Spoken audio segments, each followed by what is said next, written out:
paint the metallics on my Nighthaunt, I use a variety of colors, mainly from scale 75. So for the silvers, we're using Black Metal, Heavy Metal, and then Vallejo Air Chrome.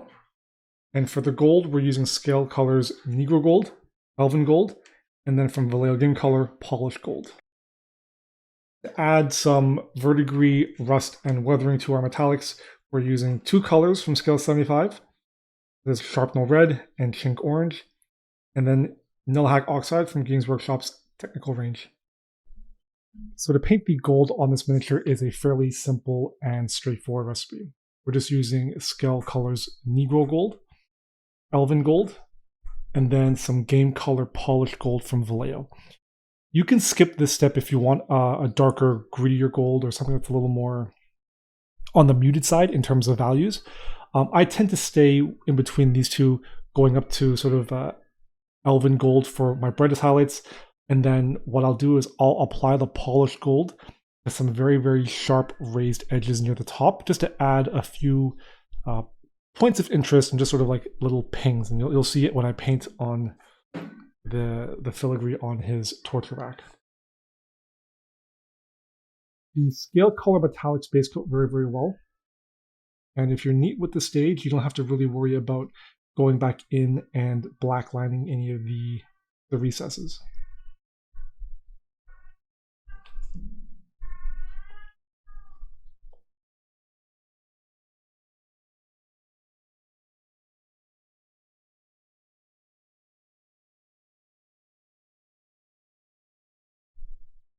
So if you can hear the cat in the background, that's our black cat Rogue. She just got fed, and she always does this after food.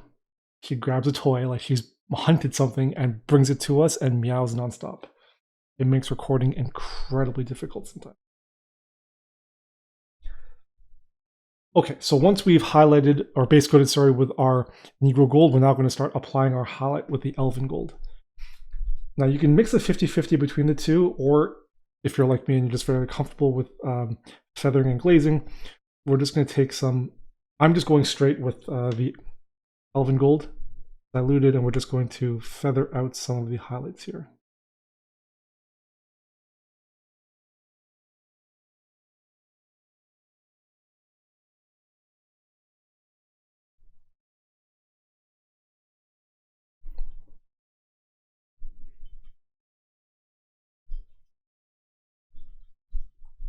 And when that's done, we're going to take our polished gold and we're just going to pick out some of these raised edges. Because of where this model sits, my light source is coming from this direction. You're not going to see it a lot on this side because it's facing the back, but more than likely on the top depth elements, I'm going to be adding more of this color. And we're just looking to pick up some of our most prominent sharp edges and panels facing towards the light.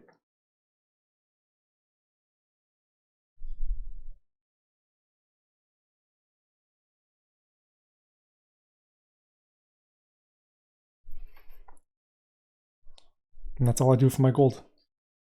If you want to add a little bit of verdigris to this afterwards, you can use something like Nihilakh Oxide.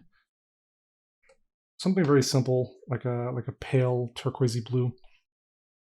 And just glaze some of this color into the recesses and the shadows.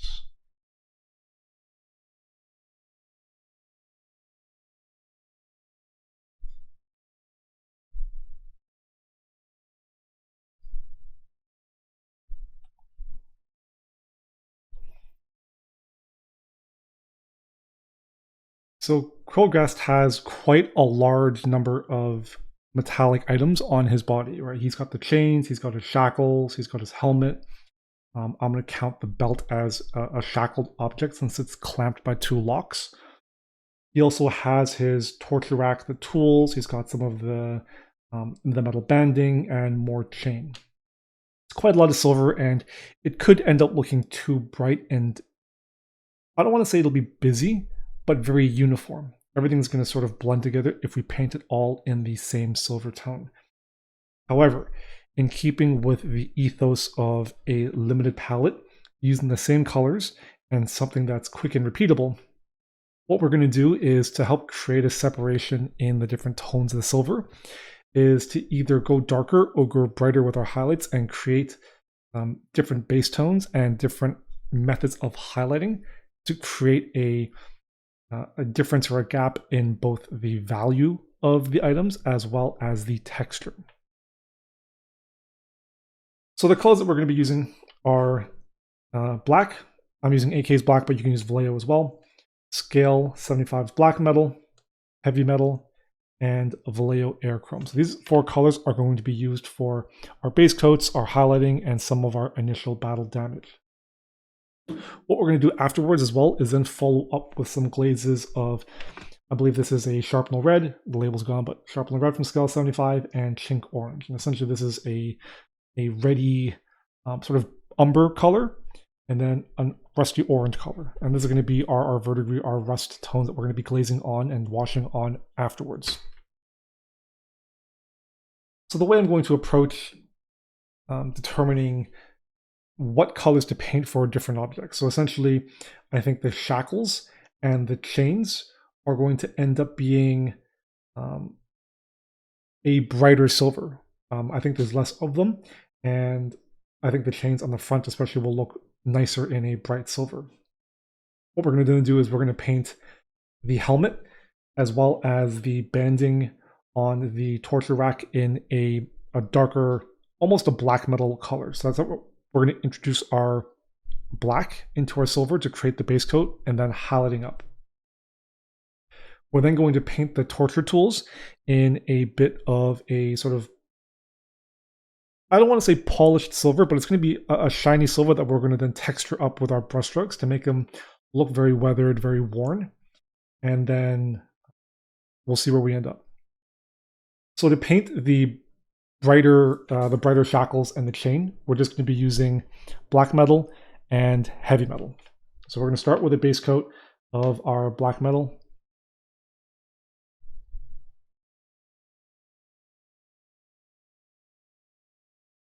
Now, depending on how neat or how messy you are at this stage, particularly with something like the chain, you may end up having to use something like a black wash, whether it's black paint glazed down, or you're using something like a Nuln Oil. Games Workshop's Contrast Black. You use black oil paints if you want. Whatever your go-to method of applying essentially a black wash to black line and pick up those details, it's up to you. It all just depends on how neat you're going to end up painting this stage.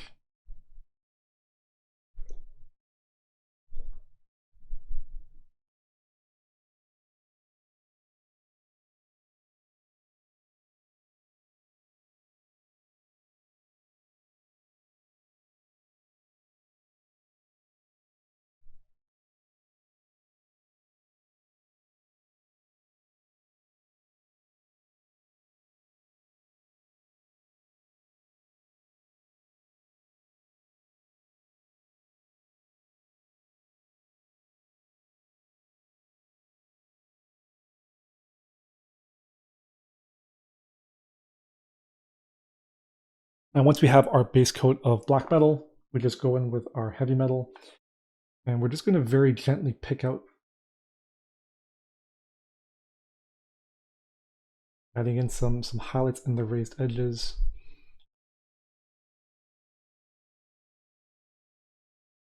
So when it comes to doing the actual shackled elements, what I'm going to do is, rather than try and focus on smooth blends, I'm going to add a lot of tiny little brushstrokes. The idea being that these are going to be micro scratches and imperfections across the surface that prevent the light from creating a perfectly smooth gradient. And then we're just going to focus our scratches on where the light would naturally catch, where our highlights are going to be.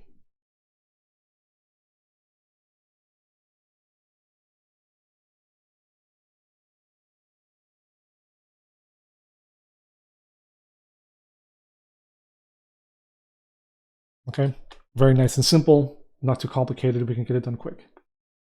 When you're painting something like the chain, now again, you can go very, very quickly. You can dry brush the entire chain, you can paint the entire thing a solid black metal color, and then go back in with your method of black lining or black wash. I'm just going to go and paint this very neatly and avoid all that altogether. And I'm just going to hand paint each chain. This takes a little bit of extra time. You have to be neat with the silvers. However, because I'm leaving the pure black in the recesses, the end result looks very, very neat and very clean. And so for something, if I'm painting something like a hero, this is my preferred method. I'm okay with spending that little bit of extra time to pick out these details and make them look extra neat. If I'm painting chain on rank and file, you can bet that I'm just dry brushing at silvers, and then I'll go back in with the black oil paint to redefine the recesses.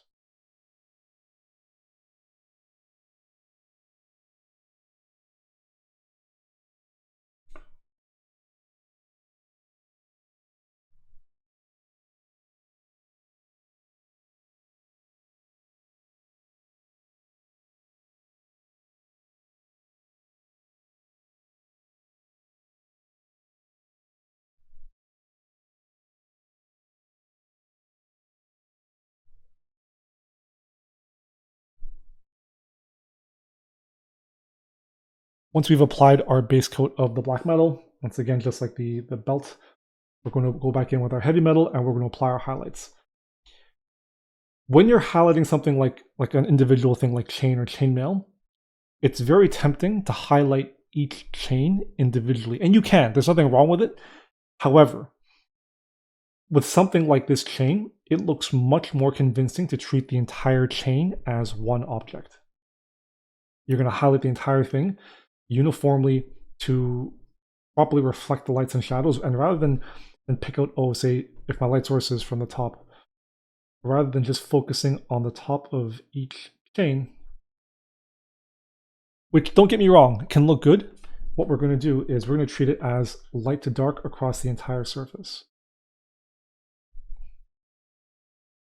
And this sort of little thing just helps the entire piece, the chain, feel like one object, one continuous chain, as opposed to these individual, I guess, chain links, which they are, but just visually. It helps to make the entire thing feel more cohesive, in my opinion. If you want to go back in afterwards and add just a little bit of extra spotting, you can go with your VMC Air Chrome and just pick out some of the tops of the most pronounced chains on the very, very top, just to add a little bit of extra brightness. Not too much to make the chains appear too polished, but just enough to catch that little bit of extra light. Because Air Chrome has a very high pigment count, relatively speaking, compared to something like heavy metal, it's going to catch light much, much more and just add that little bit of extra pop.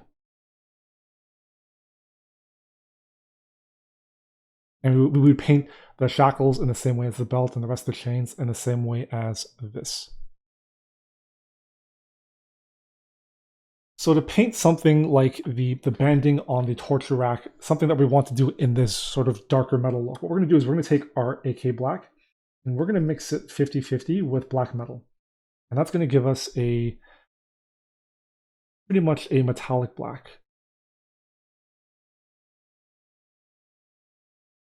And then we're just going to base coat the entire band. Make sure you get the top depth elements as well.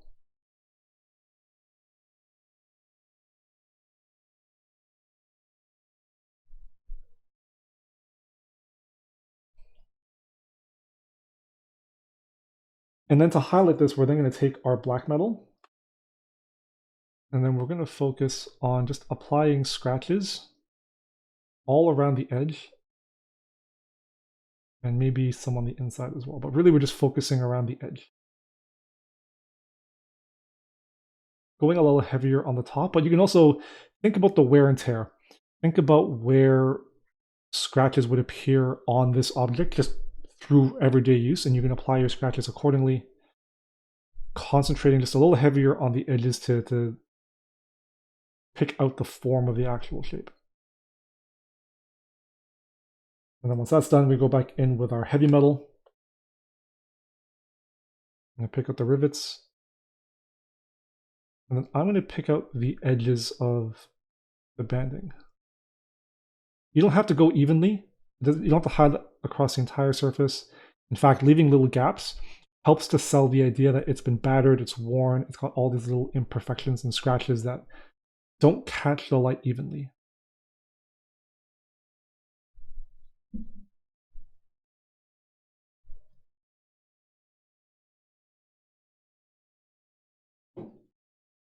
And then to paint something like the more polished, brighter blades on the instruments, we're going to start by painting it in the same way as we would the chains or the belt of the shackles. We're going to start with our black metal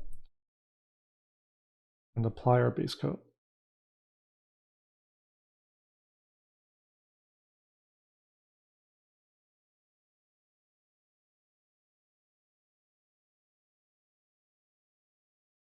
Once that's dry, we then go in with our heavy metal and we apply our highlight, focusing on the elements that are raised towards the light source. And then what we're going to do is similar to how we painted the scratches on the darker banding.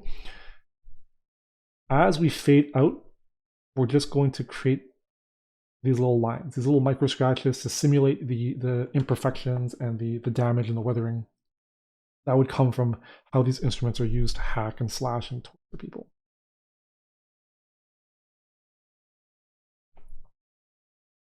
And then once that's dry, we're going to go again with our final highlight of VMC Air Chrome. And we're going to go very heavy. We're going to go heavy on the brighter elements, the brighter section where the highlights are. We're going to make sure that we pick out the edges and then put one or two prominent scratches in the darker elements.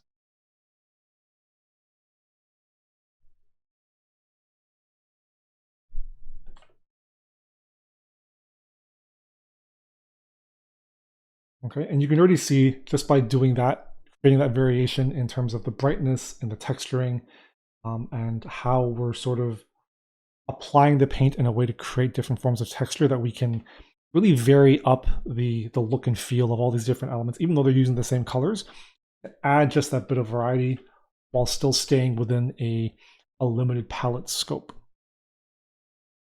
Which for me is really, really important for an army because it allows me to use fewer paints and assembly line a greater number of models using simpler colors, and then not have too much busyness across the army in terms of just the palette.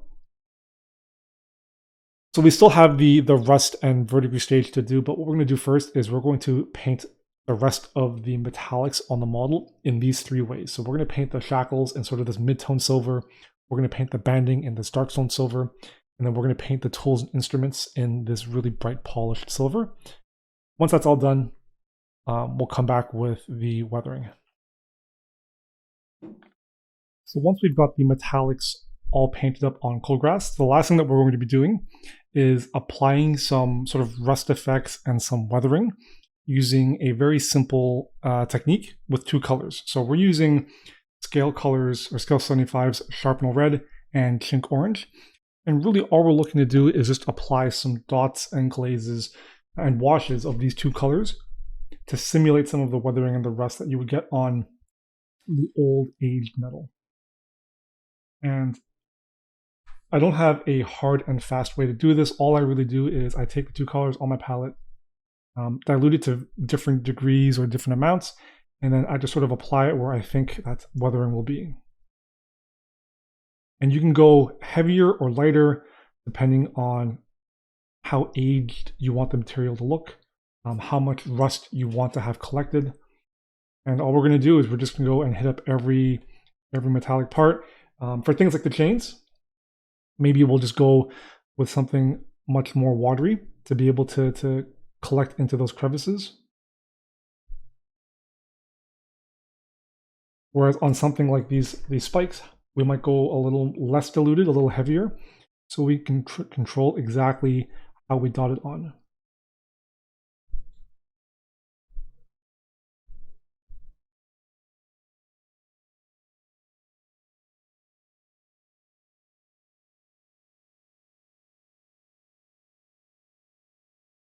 And once the Sharpnel Red layer is dry, we then go back in with our Chink Orange, and we can do the exact same thing, picking out some brighter spots.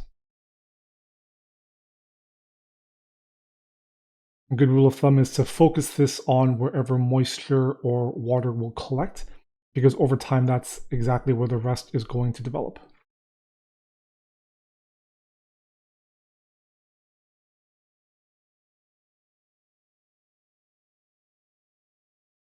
And it's best to not be uniform about this, just go over the entire model and try and be a little random about it. This will help create that interesting texture to the metal and make it look a little more aged and a little more interesting.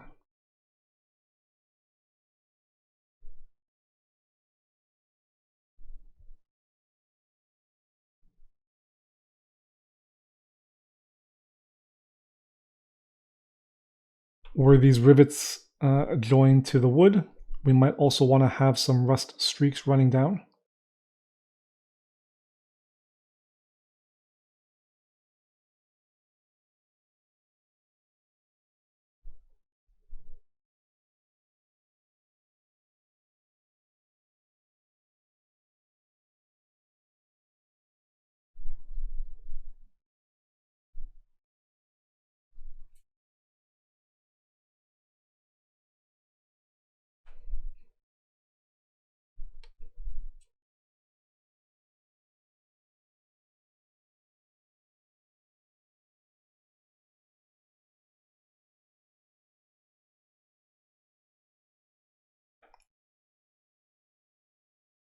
And that's it. We repeat this process over all of the metallic surfaces on the model, and that's the metals on Krulghast finished.